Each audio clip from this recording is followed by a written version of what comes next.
Hi everyone, this is Counseling 2500, Chapter 9, Creative Approaches to Counseling.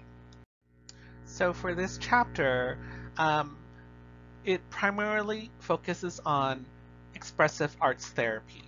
And I know that for some of you guys, you might hear the word arts and go, oh, that's not for me. I'm not an artistic person. But if you are a person who likes to role play, like practicing with another person, whether it is to do an interview or to, try something, that's actually part of expressive arts therapy is this role playing technique, this interaction pretending to maybe, let's say, be in a scenario so that you can practice. So hopefully that will change your idea because sometimes when people think of expressive arts, they're like painting and dancing and stuff like that, and they think, how is that related to therapy? However, it's just one component and actually does work. And maybe the reason why you question it is because you actually don't understand how it's going to be applied, right? So hopefully that helps you, and I hope that you keep an open mind when it comes to this chapter. All right, so let's just start with the introduction. Effective counseling help clients think, feel, and behave in a more self-enhancing way. Counselors should not only focus on eliminating the problems, but also look for opportunities to facilitate optimal development, develop more options in their lives, accept more responsibility for their choices and actions. And counseling is a process in which people learn how to help themselves and, in effect, become their own counselor. And that's really, really, the gist of counseling is, you are a client who needs help resolving a problem. And so you go to someone who's experienced in helping and guidance, and then hopefully helps you and guides you so that you can make your own decisions. So after this counseling relationship, you can also actually now do your own counseling to yourself, and then you can operate and then function in the world. Predominant orientation is verbal, which basically means that in counseling we talk a lot, right? That's a predominant way of resolving all this stuff. Effective counselors are aware of the multidimensional nature of the profession. So we have to also realize that there's actually more than just verbal, okay? Creative arts or expressive arts has been overlooked as one of the most effective approaches for helping clients, good with reluctant or nonverbal clients. So when we say nonverbal, we don't necessarily mean as someone who cannot physically speak. It might be someone who doesn't know how to. And I'll give you an example. Children, okay? Usually when you ask them how they're feeling, they're going to say those basic emotions such as happy, sad. It's not very complex. They might not actually be able to express themselves the exact way that they want to, right? So we're talking about including that, but along with people who are actually nonverbal for one reason or another, their disability or whatever, and they're still able to facilitate their expressions of emotions. So here we're talking about is dance and movement, visual arts, music, imagery, literature and writing, drama and psychodrama. Psychodrama, again, is just role playing. Play and humor. And this is for people who might have experienced trauma and loss or domestic violence, addictions, developmental disabilities, psychiatric disorders, relationship problems, emotionally disturbed, hearing impairment, traumatic brain injury, ADHD, autism, and eating disorders. And it's also really effective for people who may not speak English because we're predominantly in an English-speaking country, right? So yeah. All right, children and adolescents, why? Again, I already kind of briefed it before. Technically, if we were in class, I would actually make you guys think about it and tell me why we were talking about nonverbal. And part of that is because of children and adolescents. They might not be verbally proficient, right? Which basically means they might not know how to use the English language in a complex way to really hone in onto their emotions and describe it to the therapist or the counselor. Used as a complement to a predominantly verbal orientation. And again, so what that's saying is, along with talk therapy, creative types of techniques can be very, very helpful. Used as a primary therapeutic method for all ages, schools, hospitals, clinics, mental health centers, and prisons. And you'll start to notice that as you go into your internships, is that if you do work in any of these places, they're not going to just want to sit there and talk to you. They're going to want you to maybe express yourselves in different ways. So now let's start with the visual arts. Those processes within the realm of art that focuses on visually representing reality, symbolically or otherwise. So we're talking about different methods, and I just want to also preface this chapter is you as a therapist do not need to be an expert. We're approaching this chapter as someone who's going to predominantly do talk therapy, but use and incorporate art into it, okay? I'm not asking you to make a sculpture or anything like that, okay? All right, because there are actual art therapists who actually will do that as well. But for us, in this chapter, in this class, we're really focusing on incorporating it as a technique. So we're talking about drawing, painting, photography, and sculpting, okay? And what they're saying is that with a visual art form is you can actually make something look realistic, or it could be a symbol of how you're feeling, okay? So there's very many options when it comes to the visual arts. The visual arts also is perceived to be non-threatening. Art provides an emotional outlet for people who have difficulty expressing their needs, feelings, and desires. So I'll give you an example. Music is considered art, right? And sometimes when I listen to a song, I relate to it so much. And let's say if it's a sad song, I might actually even cry or feel those butterflies in my stomach or whatever. And I'm relating to it, you know, and it's someone else's piece of art, but that art can connect with other people. It's an effective way to help them begin to understand their confusion, examine their inner language, hopefully to reach insight. Majority of studies focus on making the unconscious materials explicit. So what that is saying is sometimes there are things in your head that you're not even aware about that's happening in your life. And so maybe through expressive arts, a sculpture or a painting or something like that, the therapist might go, oh, that's really interesting. What is that all about? And then you're going to start talking about it. And then you're like, oh, wait a minute. This is what it really represents. It's like my soul or something like that, right? So that's what it's saying is things that are not aware of, you're going to make it more aware. Also used to increase understanding of conscious materials. So there are also things that you might understand what's going on, but you're still a little confused about what it is. So by doing this, you create a dialogue with your therapist or with your group members if it's group therapy, and then we can talk about it. So now let's talk about the process. Use already existing artwork as a means to introduce images that facilitate communication and understanding. So like I said earlier before, for this chapter, for this class, we're talking about you mainly doing talk therapy and incorporating artwork, right? So for you, let's say that you're a group leader and you're doing a group therapy session, you might actually find some photographs or some illustrations or whatever that you want to pass around, and then you're going to go, hey, what do you guys think about what this is? Does this make you feel a certain way or whatever? What is your reaction to it? So we're actually using something that already exists, right? Used to communicate between the client and the counselor, not about the mastery of the art form or content, which basically means you don't have to know how to draw or photograph. Client is encouraged to express feelings symbolically through an art form. So you can also then from there react to it through artwork. Would you like to tell me what's happening in your picture? Might be a question that you use. The counselor might become more active by relating the art to what is occurring in real life, as well as emphasizing positive aspects that indicate growth. So you as a therapist, as a counselor or whatever, you need to notice what's going on with these sculptures or these images, and then also see the change as you go along through your therapeutic relationship with this person, right? Maybe things will become softer, more exact, more colorful, whatever it is. You need to pay attention to those things and bring it up because that can become part of the conversation. Art can also be more directed. So it might be something for some kids who might not necessarily know what to do when you say draw something, right? I mean, even if you're an adult like you, if I said draw me something, you're going to go, what do you want me to draw, right? So it could be a little bit more directed. So the counselor or therapist can say something like, draw your family, or paint their life story or dreams. Illustrate a book that describes the situation with which they are dealing. Draw something that they need in their life.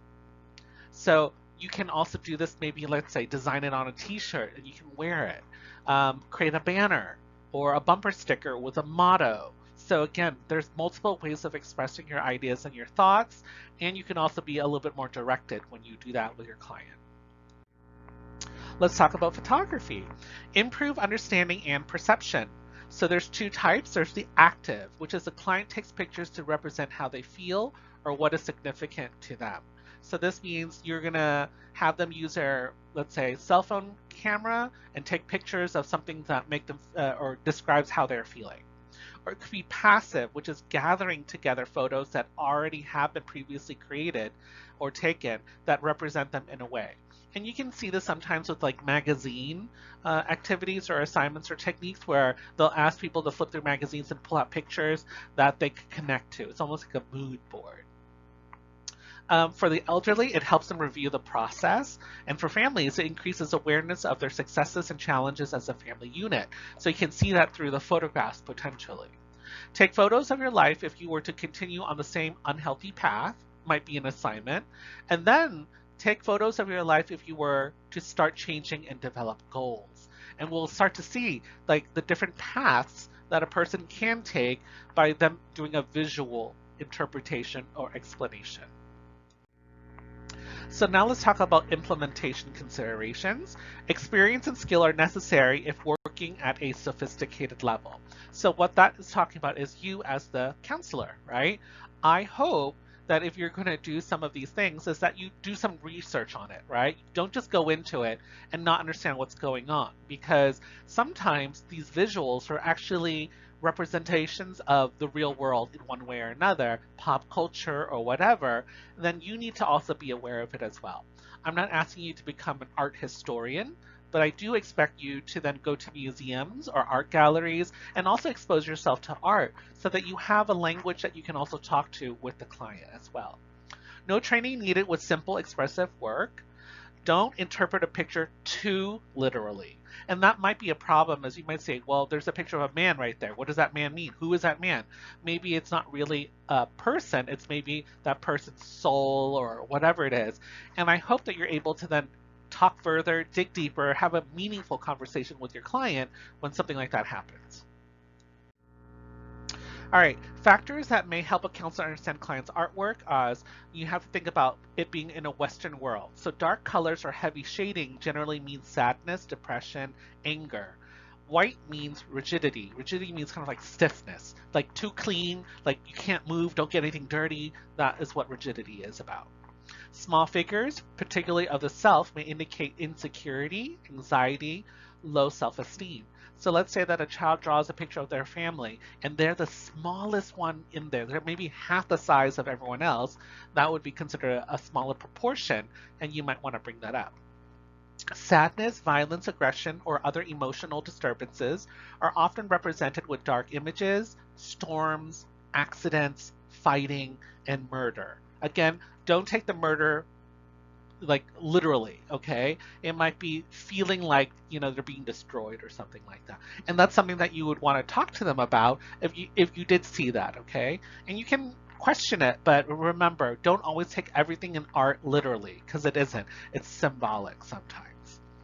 Texture or of materials can provide insight because we can translate to aggressiveness.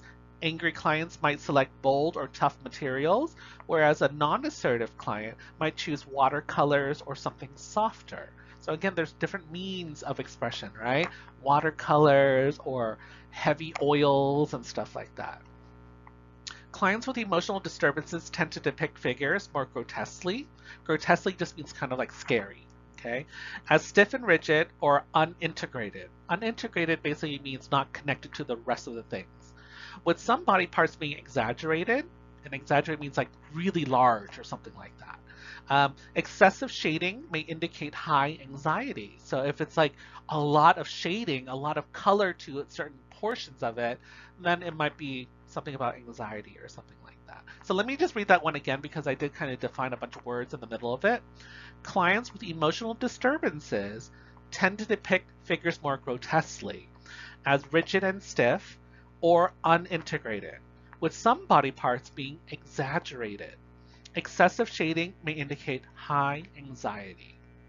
All right, now let's talk about music. So the first thing that you see there is a link about a senior home and using music as a way to communicate with a resident who is living there. Music is a therapeutic ally to verbal approaches to counseling. Most clients enjoy singing, dancing, or listening to music. I'm sure we all do, right? Music therapy is defined as a planned, goal-directed process of interaction and intervention based on assessment and evaluation of the individual's client's specific needs, strengths, and weaknesses in which music or music-based experiences are specifically prescribed to be used by specially trained personnel to influence positive changes in an individual's condition, skills, thoughts, feelings, or behaviors. So it's really just a lot of fanciness to just talk about how music can be, depending on how you use it and what kind, will be very helpful for, let's say, a therapeutic experience. There's also music therapy by using musical techniques. Must have technical skills such as playing various instruments and being able to sing and compose music. So that one again is going to be a little bit more involved where you actually know how to use the devices and then you would actually play musical instruments as opposed to just referring to listening to music. So music is really effective for individual group settings, geriatric clients with advanced Alzheimer's, reduce depression and anxiety, help people recall past events, work through painful memories, social interaction, self-expression, deal with the trauma of abuse, pain of parent divorcing. Terminally ill clients reflect, refocus, and share their feelings.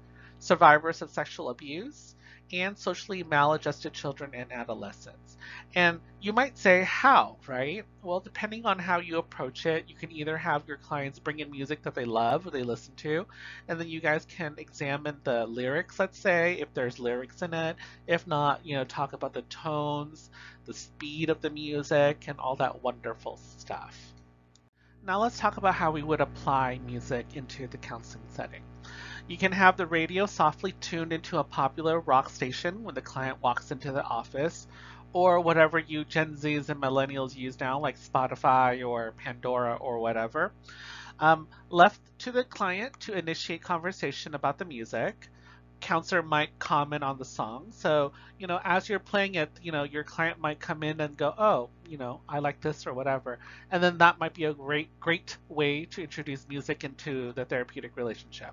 So if that does happen, you might want to have assignments. Or homework assignments. So bring in CDs or record songs that illustrate how they are feeling. Songs that reflect who they are, their conflicts or hopes. And then take a song and make it better, rewriting the lyrics to convey a more hopeful outlook. So maybe they choose a song that's kind of sad. So, you might want to make it into an actual activity where you're going to, let's say, what would you write for the next verse if, the person's life turned around or something like that. Now let's move on to writing or scriptotherapy. Writing in a therapeutic way. So it's about effective self-help approach. Seeing something in writing has impact for some people over just hearing it. And then of course, select appropriate writing techniques for each client. Again, each person is unique, so you wouldn't just want to apply all of these things to every client that you have. So the book basically kind of divides it into different types. So we'll talk about the first one, which is autobiographies. There are two ways to write autobiographies. First one is describing a particular segment of an aspect of one's life. So it might be a book about all the different men that you've dated, right? Or all the times there's a disappointment or happiness or whatever it is. And then there might be writing a chronicle that covers all of one's life history. So you might start off with chapter 1, which is childhood, and then you go towards, where you are now. Once the client provides the written material, the counselor helps the client clarify the issues by asking questions, probing for feelings, confronting discrepancies in the writing, identifying specific concerns, and then of course setting goals for change. So this is what you would do afterwards as the person writes in their journal or whatever it is. Now let's talk about correspondence. Correspondence is just a fancy way of saying the word letter writing, right? Like writing a letter and mailing it. Appropriate when face-to-face contact isn't possible, but it doesn't always have to be that way. Letter writing can allow for self-exploration and change. Write letters to themselves to give themselves positive feedback about an accomplishment or some advice about how to handle a particular problem. So while you're in counseling, you might have them write a letter to themselves, right?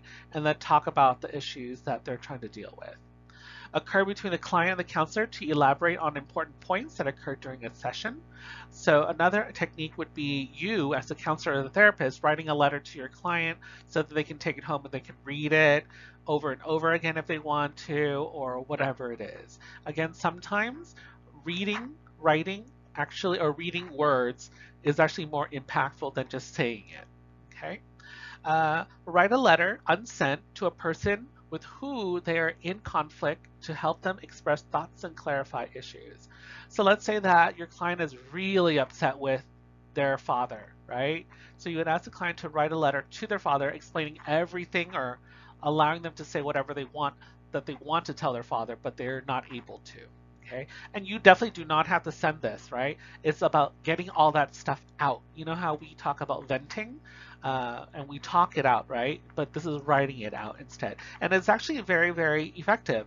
I'll give you an example. I know someone who had um, bumped into an ex from high school, right? And now we're all adults. And so all these memories started to pop up for her because of it. And she's happily married, right? So I suggested to her, hey, write a letter to that ex from high school. Just let it all out, and you don't have to send it, or if you want to, you can send it to me, or whatever. I wasn't her therapist, but I was her friend. But that's also a technique that you can use with friends and stuff as well. And she actually wrote a letter, and it made her feel so much better because she was able to open up and say all these things out, obviously in writing format, but it was able to kind of vent it all out. And then she was much more happier, and then she kind of like let it go. First draft can serve as a springboard for getting problems out in the open. And edited drafts, working with a counselor, help clarify the problem and develop skills to address it more effectively. Writing a letter to one's disease is another example of how to incorporate this. Writing a letter to a deceased loved one, so someone who's passed away. A hope or a dream to write about that or to them, right? And then a major transition such as retirement or moving to write about that as well. There's journaling, which is structured or unstructured. Expressive writing that helps clients reflect on the personal experiences and identify where growth has occurred. Helpful for some cultures that do not openly share their feelings. So for some people who don't like to verbalize things, instead they can do it as structured or unstructured, and we're going to define those two things right now. So unstructured journaling is basically just writing down thoughts and feelings about events each day. There's no specific directions besides the fact that you should write every day. During sessions, a counselor can invite the client to share anything from the journal that they felt was significant, what they would like help with, or items that they want to talk more about. A structured journaling is basically what it sounds like, structure, right? A counselor presents a client with a list of suggestions to guide the writing. So something like identify events that were pleasurable or upsetting for you, or goals that were accomplished, or people whom they did or did not enjoy being with. Okay, so you're basically giving a topic to write about instead, and that would be much more structured than just write whatever is happening through your day or what's going on in your head, and then, pick something from there. So you can see the difference between the two, right? So structured writing usually has open-ended sentences, questionnaires, or writing in a specific session, right? So here are some examples that you can use for your clients as a structured way of journaling. It could be something like, I get upset when ...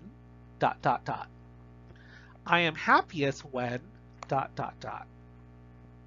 In my free time, I would like to ... I wish my spouse would ... 3 things I consider important in our relationship are: the biggest change in our relationship over the years has been: the thing I most appreciate about my spouse is... and If I could change something about my life, it would be dot, dot, dot. So you can see how these are really wonderful examples, right? And you can even use them for couples therapy, obviously with the spouses, group therapy, or individual therapy as well. So I hope that you remember these open-ended questions that you can use for, let's say, journal writing. Now let's talk about stories. Writing personal stories with different endings is an effective way for clients of all ages to make a decision when it is difficult to select an alternative. So what this one is all about just um, writing the history to the present time and then predicting what could happen in the future. And as we all know, depending on what kind of adventure that you're choosing, it can lead you to a very specific ending, right? So you want to understand that and pre-plan and be aware of those things. You're letting them explore the opportunities or possibilities that are happening in front of them. So write a personal dilemma or a personal problem. Encouraged to write several different endings to the same story. So again, it's like, if I do this, what is the consequence? If I do this, what is that consequence? And so forth and so on. And it could be like 4, 5, 2 different types of endings. Usually when we live our life and we need help, we only think that there's only one way to do it, right? One ending and that's it. But in reality, there's actually multiple. So this exercise will help your clients understand that. Counselors and client talk about the advantages and disadvantages of each ending. Talk about the consequences. So here's an example. What will I do after high school? Do I go to community college, join the military, or work at a local factory? And then have them basically kind of expand on it so that they can explore their ideas and their thoughts and their concerns with you as the therapist or the counselor. Writing in session, take notes during the counseling session as it's going along. That's one other way of writing is, let's say that they were talking, but they have other ideas that they want to bring up, is to allow them to actually jot those things down and then talk about it. Then there is poetry. So the book talks about there's 5 steps when it comes to poetry. Again, you do not have to be a poet, but you should know and understand some formatting or some of the models when it comes to poetry. So the first place is entry, and then engagement, involvement, incorporation, and initiative. And I'll let you guys read it in the book to understand it a little bit more, expand on. I just want to cover the topic of poetry. It is the language of the heart, sift through the layers of their lives in search of their own truths. Asking specific questions about the event, as client tells their story, the counselor writes down what is shared and gives it back to them in the form of verses. So again, that is you and them working together, right? So they'll talk about it, but you'll give it to them in a specific format or verse. Then there's, of course, limericks. Limericks are basically a very specific type of poetry, form of poetry written over a precise rhythm. So first and second lines rhyme, third and fourth lines rhyme, and the last line rhymes with the first. Okay?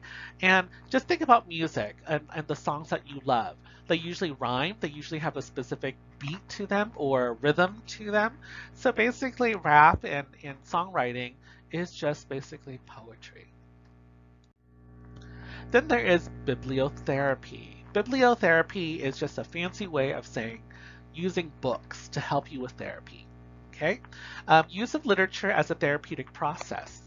Interactive process designed to help individuals gain control over their lives as they solve problems, learn new skills, practice new behaviors, and better understand themselves through their response to literature or media.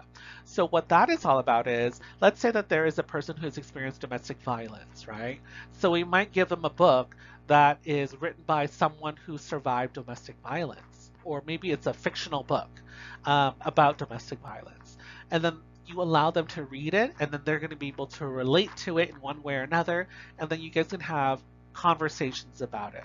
Okay, it is really helpful because sometimes, like we said before, clients might only see one option as the end possibility when really there's many, right? So through bibliotherapy or reading through literature, you might have them realize that they can actually do something else. They can choose a different direction if they want to. They might learn some things, maybe put a name to something that they're feeling that the author was able to do when they were writing the book. Okay. The goal is to provide information and insight about the problems, communicating new values and attitudes, creating an awareness of how others have dealt with similar problems, simulating discussion and about the problems, and of course providing a solution. So when you do bibliotherapy, you should recommend books that you've actually read, okay? Because it's going to be really hard for you to connect things if you don't know what the book is about. Of course, with bibliotherapy, there is also cinema therapy. So that is selecting a movie or movie clip that parallels issues the client is struggling with, requesting that they watch it, engage the client in a guided discussion to promote insight and a deeper perspective on personal issues. So again, it's just like the book, except for now it's in movie form or film form. Let's say that they were watching, a movie about domestic violence. There's a really great movie with Julia Roberts called Sleeping with the Enemy, right? And so they might watch that movie and then say, you know what, my partner did this to me as well, so I could see how, she thought maybe she should do this or that or whatever it is. And then again, it's just a different way. I know you all love to watch movies, but sometimes books are also really good because they're much more descriptive and there's words that they're going to learn to apply, whereas a movie, it might not necessarily have that opportunity. So don't always just choose movies just for movie's sake. The process, again, with bibliotherapy is identification with the character, situation, and setting.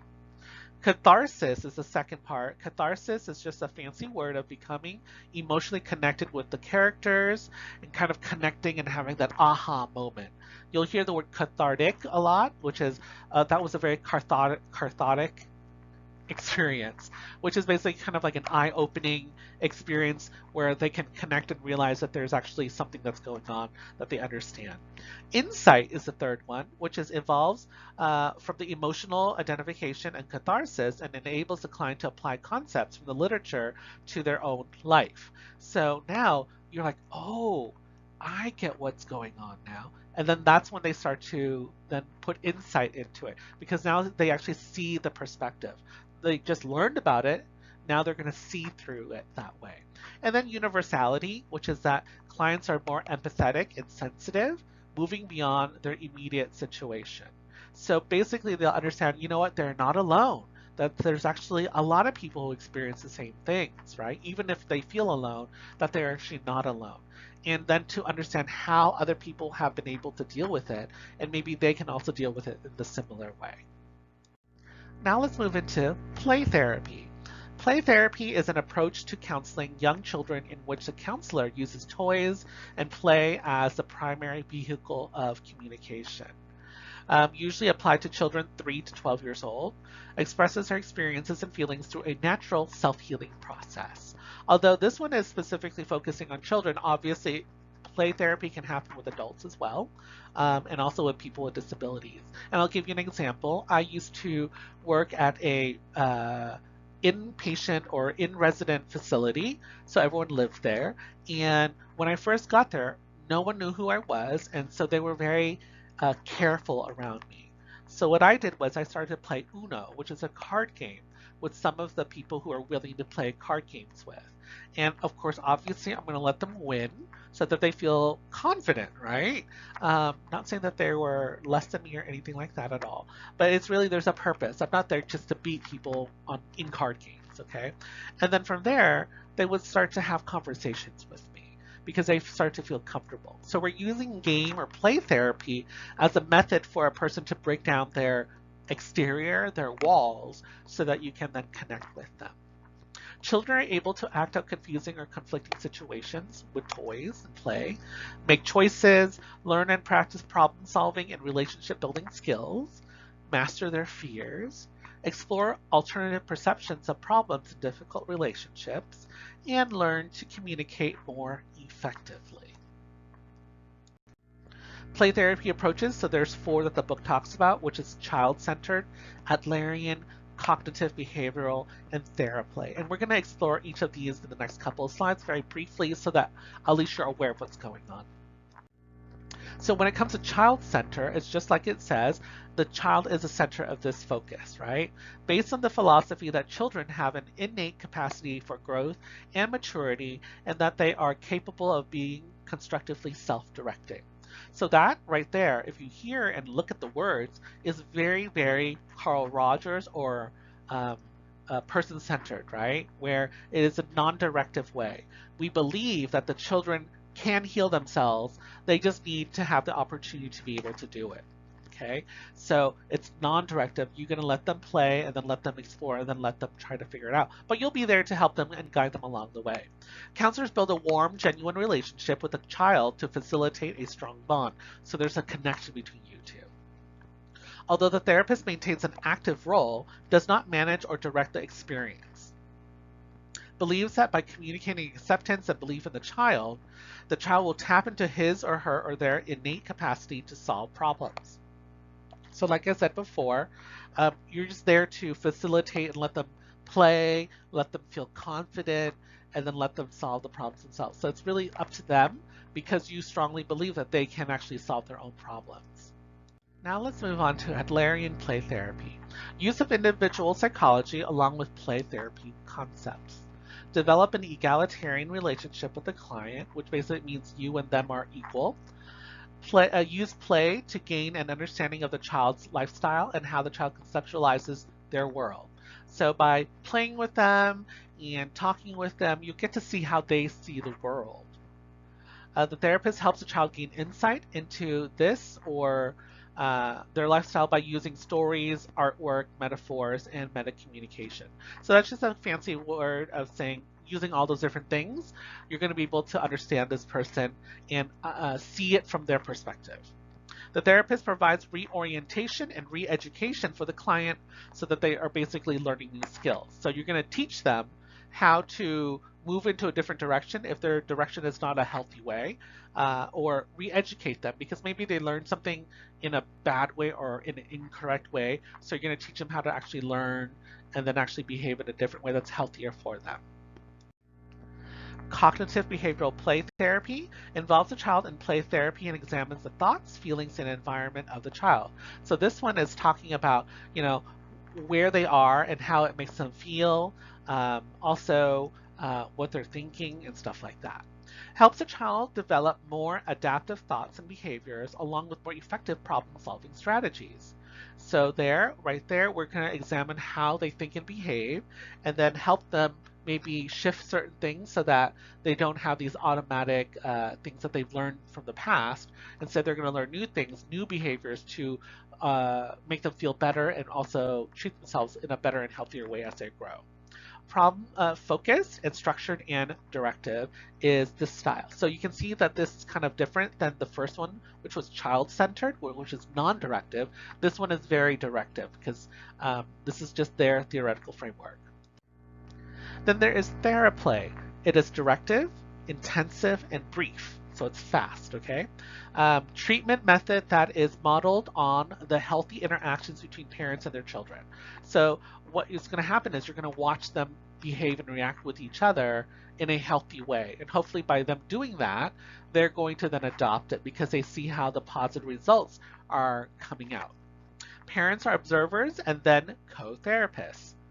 Therapist uses activities and materials that facilitate structure, challenge, intrusion, engagement, and nurture. So basically it's learning how to behave within, let's say, a family, by seeing how other people do it, right? So the therapist and the parents might role play those things and then allow the child to also role play those things as well. And so they're going to all then understand what it is and why that is a healthier way of behaving than, like, let's say, the previous method. So the selection of materials can facilitate exploration of real life experiences. So again, you do need to think about what kind of techniques and what kind of materials you're going to provide for your client. Expression of a wide range of feelings might be a really great thing. Testing of limits, expressive and exploratory play, exploration and expressions without verbalization, and success without prescribed structure. So those are all the things that could happen if you select the right types of materials to involve when it comes to, let's say, expressive arts therapy, which is what this chapter is all about. Toys should represent 5 different categories in the book. It says family nurturing toys such as multicultural dolls, doll houses and furniture, play dishes, and soft blankets. scary toys express fears and how to cope. So it might be rubber snakes, monsters, insects, and fierce animal puppets. Aggressive toys would be dart guns, play swords and knives, toy soldiers, and pounding boards. Expressive toys would be crayons, clay, paints, pipe cleaners, chalk, newsprint. And pretend fantasy toys would be like masks, costumes, hats, jewelry, telephones, magic wands, and people figures. And again, we allow them to use all these different types of materials so that they can have their full range of expression if they want. So it's good if you're going to be working with children, most likely you'll learn about this, is that you're going to have a ton of toys either in the trunk of your car when you're driving around to meet up with clients, or you'll have it in your office and you welcome the students to come in or the children to come in and then choose what they want to play with and observe and then go forward from there. Games. So let's talk about board games. They establish rapport. Rapport is just a fancy way of saying a good communication style. Facilitate verbalization, which is just a fancy way of saying talking. And release feelings and teach new behaviors. Allow the client to gain a sense of mastery and receive positive feedback. A very common one would be checkers or chess. Here's an example with the checkers game. Before a child can make a move, must pull a question out of a box and respond to it. See how you can like kind of make it into or incorporate into the game some therapeutic techniques, right? And that's really easy because they don't feel so like, you know, let's say inundated with questions or anything like that. It's a one move, one question, one move, one question. And maybe you even have to answer some questions before you get to move. So it's a fair game, right? Imagery is the last part of this, which is about images that are appearing before you. Use of imagery is perceptions that come through any of the senses. So it could be sight, smell, touch, taste, hearing, and feeling. Okay, so many people already use imagery to help them learn new materials or remember things. Can help people change behaviors, teaches clients how to simulate creativity and develop cognitive flexibility, and using imagery to change perspectives. So just having them imagine certain things or associate smells or touches with it so that they start to change or add more to their understanding of what's going on. So imagery is used in career counseling. So here's a quick example. You might meet someone who doesn't know what they want to do. So you might ask them, 10 years from now, where do you see yourself? So they're imagining where they are. And that might help them figure out what major to major in. There's also life planning, PTSD, bulimia, physical pain, marital issues, and then of course couples communication. Again, there's more than that, but this is the ones that the book talks about. And with imagery, it's going to help you with a sense of awareness, right, of personal values, emotions, goals, conflicts, and spiritual desires. Guided imagery is one of this type when it comes to imagery, also known as guided fantasy.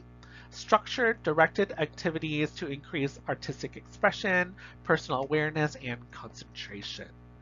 The counselor orchestrates a scenario for the client that consists of stimulus words or sounds to serve as a catalyst. A catalyst is a fancy word for starting something, for creating a mental picture. So you might induce relaxation, which is basically helping them relax. And then you can talk about an actual fantasy that's going on, and then also processing it, right? Which is basically understanding what the fantasy is all about. So the last thing here on this slide is a link to a thing called 10% Happier podcast. And they have a guided meditation for driving. So if you want to, after this PowerPoint, there's only one more slide, I would suggest that you click on that link and then just listen and just go along with the guided imagery and see if you can visualize, see if it brings you to the here and now, which is the present or mindfulness, and see how it works, because you might have to then use this for your own clients in the future. So I would love it if you experience it yourself for a little bit at least, so you know what you're talking about, right? And of course, use of concrete images helps stimulate thinking that can lead to more productive behavior. Counselor tries to relate the image to something familiar to the client or something that conveys a type of metaphor. Again, a metaphor is like a comparison, right? Teaches clients to use their imagination to create problem solving. So for example, on this slide, you see that bug zapper lamp, right? So what that is basically anytime a mosquito comes close to it, it gets unfortunately electrocuted, right? So the question might be, after showing it to them, the client, can you zap all the negativity in your life like this bug zapper? So it's a very concrete image that they can see and understand exactly what you mean when it's applied to something that's in their heads and stuff like that.